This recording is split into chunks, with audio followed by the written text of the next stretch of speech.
girl Bengali Black here at One Stop Food Center in Flatbush, Brooklyn.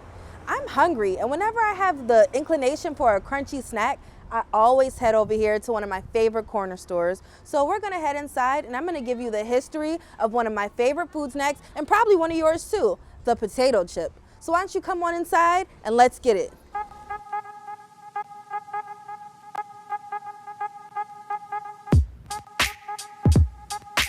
Chips are an American classic and one of my personal favorite snacks.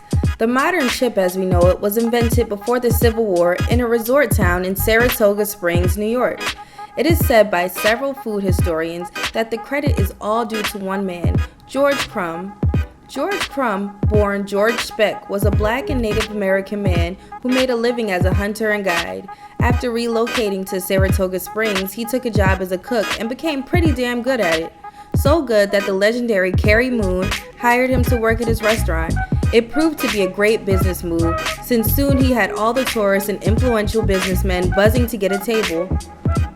George, however, did not invent the idea to fry potatoes. That was actually gifted to us by the French, hence French fries. But it was George who thought to shave a potato down thin and fry it in some fat. As the legend goes, George served fried potatoes to a customer who complained that they were too thick and sent them back, which upset him. As revenge, he decided to slice it super thin and dump salt on it. Turns out the customer loved it and soon began ordering it frequently. It didn't take long for it to become a staple at Carrie Moon's lake house. Of course, history is subjective, so many accounts suggest it was actually George's sister Kate who made the first chips, but others say it was actually Cornelius Vanderbilt who asked for them to be made while he was dining at the restaurant. One thing's for sure, if a black person had anything to do with it, we may never know the truth. But back to George. Once the streets started talking, he decided to open his own restaurant with his sister called Crumb's House. George and his sister served a basket of chips at every table and drew crowds in daily.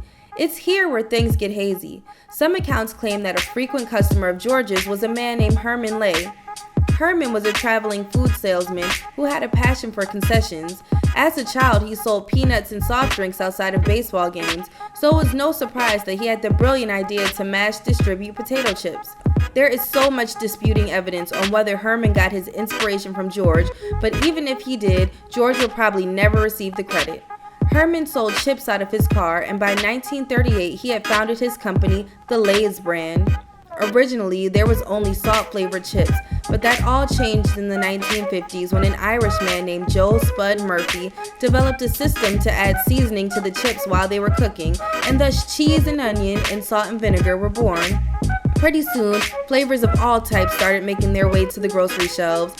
Chips were so popular that people started to crave more variety. It was here that we adopted the tortilla chip from our family across the borders. Interestingly enough, one of the most popular tortilla chip brands, Doritos, was invented at Disneyland in California back in the 1960s. It was a limited edition item that was born from a surplus of tortillas and inspired by the Mexican snack totopo.